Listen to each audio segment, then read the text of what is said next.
কর্ণফুলী সরকারি কলেজের একাদশ শ্রেণীর শিক্ষার্থীবৃন্দ, কেমন আছো তোমরা সবাই? আশা করি তোমরা সবাই স্বাস্থ্যবিধি মেনে যার যার অবস্থানে ভালো আছো। অনলাইন ক্লাস তোমাদের কেমন লাগছে? নিশ্চয়ই ভালো। অনলাইন ক্লাস করার কারণে তোমরা বাকি অনেক কিছু শিখতে পারছো।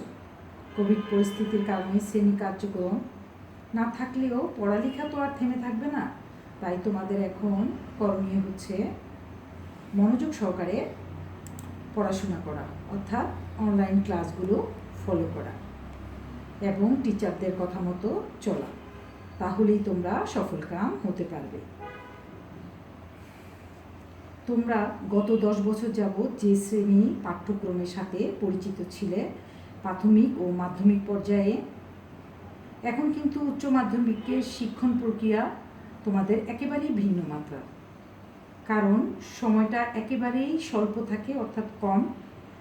উচ্চ মাধ্যমিক কম থাকে এবং এর ভিতরেই তোমাদেরকে অনেক বেশি পড়াশোনা করে তোমাদের সিলেবাসটা শেষ করতে হবে। উচ্চ মাধ্যমিক লেভেলটা হলো তোমাদের জীবনে টার্নিং পয়েন্ট বলতে পারো। সুতরাং আমি আশা করব তোমরা অনেক বেশি বেশি পড়াশোনা করবে এবং চিন্তা ভাবনা করে পথ চলবে। আচ্ছা, আমি তোমাদের সমাজবিজ্ঞানের শিক্ষক। আমি মনোয়ারা বেগম, প্রভাষক, সমাজবিজ্ঞান বিভাগ, কর্ণফুলী সরকারি কলেজ, কাপ্তাই, রাঙ্গামাটি, পার্বত্য জেলা। আজ আমি তোমাদের সমাজবিজ্ঞান দ্বিতীয় পত্রের, অর্থাৎ দ্বিতীয় পত্রের নাম অবশ্য তোমরা জানো। দুইটা পত্রই আমাদের সমাজবিজ্ঞান, কিন্তু প্রথমটা হচ্ছে তোমাদের ইন্ট্রোডাক্টরি সোশ্যোলজি, যেটাকে বলা হয় প্রারম্ভিক সমাজবিজ্ঞান, আর দ্বিতীয় পত্রটা হচ্ছে বাংলাদেশের সমাজবিজ্ঞান, অর্থাৎ বাংলাদেশ সম্পর্কে আমরা সমাজবিজ্ঞান দ্বিতীয় পত্রে জানতে পারব। এই সমাজবিজ্ঞানের প্রথম অধ্যায় থেকে পড়াব। এখানে দেখো তোমাদের পাঠ্যসূচি একটু দেখে নিও, কারণ হচ্ছে তোমাদের পাঠ্যসূচিটা আমি স্লাইডে তোমাদেরকে দিয়ে দিয়েছি অনলাইন ক্লাসে। তো প্রথম অধ্যায়ে আমরা বাংলাদেশের সমাজবিজ্ঞান চর্চার বিকাশ, এর মধ্যে আমরা যা যা পাই সেটা তোমাদেরকে স্লাইডে দিয়ে দিয়েছি, তোমরা দেখে নিবে। আচ্ছা, বাংলাদেশের সমাজবিজ্ঞান চর্চার বিকাশে আমরা কি দেখতে পাই? দেখো, পৃথিবীর অন্যান্য দেশের মতো বাংলাদেশেরও কিন্তু সমাজবিজ্ঞান চর্চার একটা ইতিহাস রয়েছে, তাই না? যে কোনো একটা বিজ্ঞান কিন্তু এমনিতেই দেশে কিংবা সমাজ ব্যবস্থায় অনুপ্রবেশ করে না, সেটার অবশ্যই এটার একটা ব্যাকগ্রাউন্ড থাকে, অর্থাৎ ইতিহাস থাকে। সমাজবিজ্ঞানও সামাজিক বিজ্ঞানের একটি অন্যতম গুরুত্বপূর্ণ শাখা। বাংলাদেশের সমাজবিজ্ঞান পাঠ ও গবেষণা শুরু হয় কলকাতা বিশ্ববিদ্যালয় থেকে। ঢাকা বিশ্ববিদ্যালয় প্রতিষ্ঠার পর বিষয়টি গুরুত্ব অনুধাবন করে 1957 সালে সমাজবিজ্ঞানকে একটি পৃথক বিজ্ঞান হিসাবে প্রতিষ্ঠা করা হয়। এর আগে সমাজবিজ্ঞানের অস্তিত্ব বর্তমান ধারায় কিন্তু ছিল না। এখন যে বর্তমান ধারা, সেই ধারাতে কিন্তু সমাজবিজ্ঞানটা ছিল না। আমরা এই অধ্যায়ে বাংলাদেশের সমাজবিজ্ঞানের চর্চার পটভূমি, সমাজবিজ্ঞানের পাঠের প্রয়োজনীয়তা, সমাজবিজ্ঞানের বিকাশ ধারা, সমাজবিজ্ঞান পাঠের গুরুত্ব আলোচনা করব। সমাজবিজ্ঞান মানবতাবাদী বিজ্ঞান হিসাবে স্বীকৃত, অর্থাৎ সমাজবিজ্ঞানকে আমরা মানবতাবাদী বিজ্ঞান হিসাবে চিহ্নিত করতে পারি। বাংলাদেশের সমাজের কতগুলো নিজস্ব বৈশিষ্ট্য রয়েছে, ওইসব বৈশিষ্ট্যের ভিত্তিতেই সমাজবিজ্ঞানের যাত্রা শুরু হয়। ভারতীয় উপমহাদেশের সমাজ চিন্তার ইতিহাস প্রায় 2000 বছরের পুরনো, অর্থাৎ তোমার ভারতীয় উপমহাদেশ সমাজ চিন্তার ইতিহাস মানে সমাজ যখন চিন্তা করেছিল প্রায় সেটা হচ্ছে 2000 বছর পূর্বের। 1784 খ্রিস্টাব্দে রয়্যাল এশিয়াটিক সোসাইটি, খেয়াল করে দেখো, royal Asiatic society of Bengal প্রতিষ্ঠার মাধ্যমে ভারতীয় উপমহাদেশে সমাজ চর্চার প্রাতিষ্ঠানিক প্রক্রিয়া সূচনা হয়। বাংলায় সমাজবিজ্ঞান চর্চার ইতিহাস খুব দীর্ঘ নয়, কিন্তু বাংলাদেশের যে সমাজবিজ্ঞান চর্চার ইতিহাস সেটা কিন্তু খুব দীর্ঘের নয়, মানে সুদীর্ঘ নয় আর কি। অর্থাৎ ঢাকা বিশ্ববিদ্যালয় তোমার মাদ্রাস এবং বোম্বে বিশ্ববিদ্যালয় এবং 1921 সালে ঢাকা বিশ্ববিদ্যালয় প্রতিষ্ঠিত হয়। এইসব বিশ্ববিদ্যালয়ের মাধ্যমে ভারতীয় উপমহাদেশে জ্ঞানের আরও কিছু শাখার পাশাপাশি সমাজবিজ্ঞানের যে চর্চা সেটা আরম্ভ হয়। আচ্ছা, 1917 সালে, সময়গুলো মনে রাখবে, 1917 সালে কলকাতা বিশ্ববিদ্যালয়ে অর্থনীতি বিভাগে MA কোর্সের একটি পত্র হিসাবে, অর্থাৎ মাস্টার্সের একটি কোর্সের পত্র হিসাবে বাংলায় সমাজবিজ্ঞানের শিক্ষা ও গবেষণা শুরু হয়। অর্থাৎ বাংলায় সমাজবিজ্ঞানের শিক্ষা ও গবেষণা শুরু হয় MA ক্লাসের থেকে। বাঙালি যুক্তিবাদী পণ্ডিত আচার্য গজেন্দ্রনাথ শীল এক্ষেত্রে মুখ্য ভূমিকা পালন করে। পরবর্তীকালে ঢাকা বিশ্ববিদ্যালয়ে 20 শতকের মাঝামাঝি সময়ে দর্শন ও 40-এর দশকের শুরুতে রাষ্ট্রবিজ্ঞান বিভাগের অধীনে স্নাতক সম্মান পর্যায়ে সমাজবিজ্ঞান একটি কোর্স চালু করা হয়।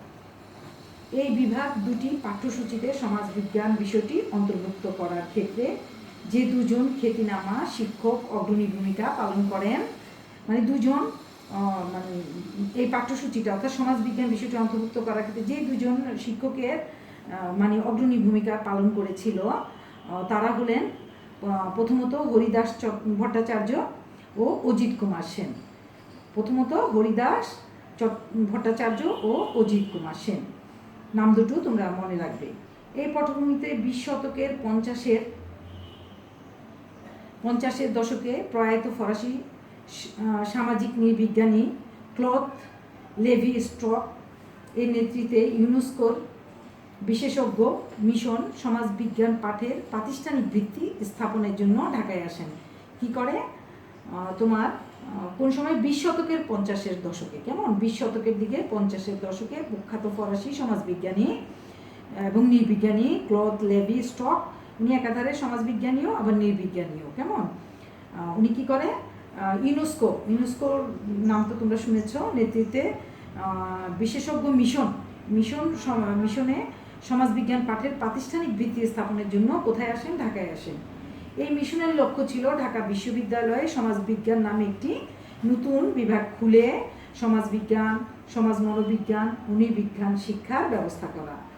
অর্থাৎ তারা চেয়েছে যে মিশনের লক্ষ্যটাই ছিল তোমার সমাজবিজ্ঞান নামে একটি নতুন বিভাগ খুলবে এবং তার নাম দিবে সমাজবিজ্ঞান, সমাজ মনোবিজ্ঞান ও নৃবিজ্ঞান শিক্ষার ব্যবস্থা করা।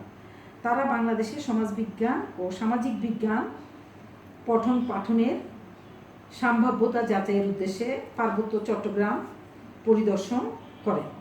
কোথায় পরিদর্শন করেন? পার্বত্য চট্টগ্রাম, অর্থাৎ যেখানে তোমরা লেখাপড়া করছো সেই জায়গায়। অধ্যাপক লেডি স্ট্রক সেখানকার বিভিন্ন উপজাতিদের আদিম ধরনের স্বতন্ত্র জীবিকাধারা, আদিম উপজাতি মানে তোমরাও আছো এর ভিতরে, দেখো ধরনের স্বতন্ত্র জীবনধারা দেখে বিস্মিত হয়। বাংলাদেশকে সমাজবিজ্ঞানী ও নৃবিজ্ঞানের সর্বস্বরূপ বলে আখ্যায়িত করেন, অর্থাৎ সমাজবিজ্ঞানী ও নৃবিজ্ঞানীদের সর্বস্বরূপ বলে আখ্যায়িত করেন। কারণ এই ফরাসি নৃবিজ্ঞানী ঢাকার উচ্চপদস্থ সরকারি কর্মকর্তা ও শিক্ষাবিদদের এক সমাবেশে পণ্ডিতদের বাংলাদেশে সমাজবিজ্ঞান এবং সামাজিক নৃবিজ্ঞান চর্চার ক্ষেত্রে অধিকতর মনোযোগী হওয়ার আহ্বান জানান। কারণ হচ্ছে এখানে অনেক বেশি সম্ভার ছিল সমাজ চর্চার ক্ষেত্রে। অর্থাৎ লেভি স্ট্রকের সাথে তখন ঢাকা বিশ্ববিদ্যালয়ে যে কজন শিক্ষকের সাক্ষাৎ ঘটে এবং তিনি যাদের আন্তরিক সহযোগিতা পান তাদের মধ্যে ছিলেন অধ্যাপক অজিত কুমার সেন এবং ডক্টর AK নাজমুল করিম। তোমরা নামটা মনে রাখবে, একজন হচ্ছেন অধ্যাপক অজিত কুমার সেন এবং অন্যজন হচ্ছে AK Nazmul Karim.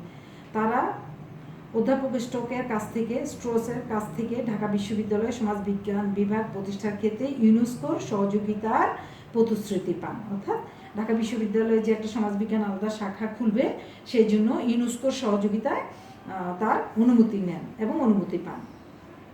Levy straw দেশে ফেরার পর বাংলাদেশের সমাজবিজ্ঞান পাঠের বিকাশে তার আগ্রহ অব্যাহত রাখেন এবং এর ফলশ্রুতিতে ঢাকা বিশ্ববিদ্যালয় ইউনেস্কোর যৌথ উদ্যোগে ও সহযোগিতায় কত সালে 1957 থেকে 58 শিক্ষাবর্ষে ঢাকা বিশ্ববিদ্যালয়ে সমাজবিজ্ঞান বিভাগ নামে একটি স্বতন্ত্র বিভাগ আনুষ্ঠানিকভাবে যাত্রা শুরু হয়, অর্থাৎ আনুষ্ঠানিকভাবে প্রতিষ্ঠিত হয়। নবপ্রতিষ্ঠিত সমাজবিজ্ঞান বিভাগের প্রথম অধ্যক্ষ হিসাবে ইউনেস্কোর বিশেষ ফরাসি সমাজবিজ্ঞানী নৃবিজ্ঞানী ডক্টর পিয়েরি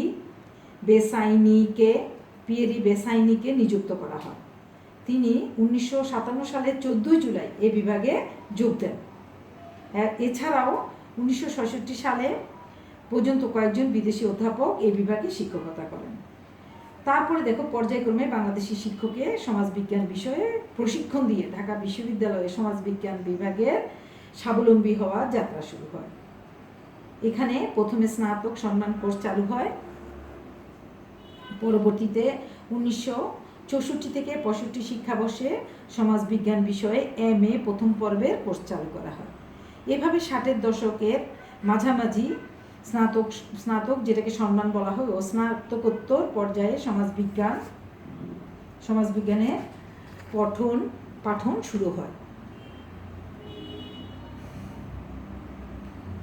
তারপরে দেখো, 1957 সালের আগে ঢাকা বিশ্ববিদ্যালয়ে রাষ্ট্রবিজ্ঞান বিভাগের অন্তর্ভুক্ত কোর্স হিসাবে সমাজবিজ্ঞান পড়ানো হতো। অর্থাৎ 1957 সালে ঢাকা বিশ্ববিদ্যালয়ের রাষ্ট্রবিজ্ঞান বিভাগের অন্তর্ভুক্ত কোর্স, আর মানে রাষ্ট্রবিজ্ঞানের ভেতরেই অন্তর্ভুক্ত কোর্স হিসাবে সমাজবিজ্ঞান পড়ানো হতো। তবে দেশে আনুষ্ঠানিকভাবে সমাজবিজ্ঞান চর্চা শুরু হয় ঢাকা বিশ্ববিদ্যালয়ে সমাজবিজ্ঞান বিভাগ প্রতিষ্ঠার মাধ্যমে। পরবর্তী সময়ে দেশের বিভিন্ন বিশ্ববিদ্যালয় পর্যায়ক্রমে সমাজবিজ্ঞান বিভাগ প্রতিষ্ঠিত হয়। মূলত আমরা এখানে অধ্যাপক ডক্টর AK নাজমুল করিম ও তার ছাত্রছাত্রীদের ঐকান্তিক প্রচেষ্টার ফলেই এদেশে সমাজবিজ্ঞান পঠন পাঠন এবং আলোচনা বিস্তৃতি লাভ করে। এ অবদানের কারণেই অধ্যাপক AK নাজমুল করিমকে বাংলাদেশের সমাজবিজ্ঞানের জনক বলে অভিহিত করা হয়ে থাকে। কিন্তু মূলত আমরা তোমার সমাজবিজ্ঞানের জনক হিসাবে অগাস্ট কোতকে জেনে থাকি, কিন্তু বাংলাদেশের সমাজবিজ্ঞানের জনক হিসাবে আমরা কাকে জানি? ডক্টর নাজমুল করিমকে। কেমন? আচ্ছা, এতটুকু পর্যন্তই তোমাদের পড়া থাকলো। তোমাদেরকে স্লাইডে ম্যাডাম তথ্য সম্ভার দিয়ে দিয়েছি। তথ্য সম্ভারের মধ্যে তোমরা দেখো আল বেরুনির ভারত আগমনের কারণ, তারপরে ব্রিটিশ শাসনের সূত্রপাত, তারপর নাম্বার 3 হচ্ছে জ্ঞান বিকাশের যুগ, নাম্বার 4 হচ্ছে বাংলাদেশের সমাজবিজ্ঞান চর্চার প্রথম ধাপ, তারপরে নাম্বার 5 হচ্ছে সমাজবিজ্ঞান পাঠের গুরুত্ব, নাম্বার 6 হচ্ছে কৌটিল্যের অর্থশাস্ত্র, নাম্বার 7 হচ্ছে সমাজবিজ্ঞানের উদ্ভব, নাম্বার 8 হচ্ছে আইনি আকবরীর গুরুত্ব, নাম্বার 9 হচ্ছে বাঙালি নবজাগরণ সৃষ্টিতে অগ্রগণ্য বুদ্ধিজীবীগণ, নাম্বার 10 হচ্ছে সমাজ চিন্তার বিকাশে গবেষণা গ্রন্থের অবদান, নাম্বার 11 হচ্ছে অধ্যাপক নাজমুল করিম। এই বিষয়গুলো ম্যাডাম পরবর্তী ক্লাসে বিস্তারিত তোমাদেরকে জানিয়ে দিব। তবে তোমাদেরকে যে বিষয়টা ম্যাডাম বলবো সেটা হচ্ছে, তোমরা যারা বই কিনোনি এখনো, তারা বই কিনে নিবে এবং বই পড়ে ক্লাসগুলো তোমরা ওপেন করবে, তাহলেই তোমরা বেশি লাভবান হবে। ম্যাডাম আশা করব তোমরা বই থেকে যা পড়া তোমাদেরকে দিলাম এই পড়াগুলো শিখে নিবে এবং জেনে নিবে। কোথাও যদি কোনো সমস্যা থাকে ম্যাডামের সাথে যোগাযোগ করবে। ঠিক আছে, আজকের মতো তোমাদের অনলাইন ক্লাস এখানেই সমাপ্তি ঘোষণা করছি। তোমাদের সবাইকে ধন্যবাদ। আবারও দেখা হবে ইনশাআল্লাহ।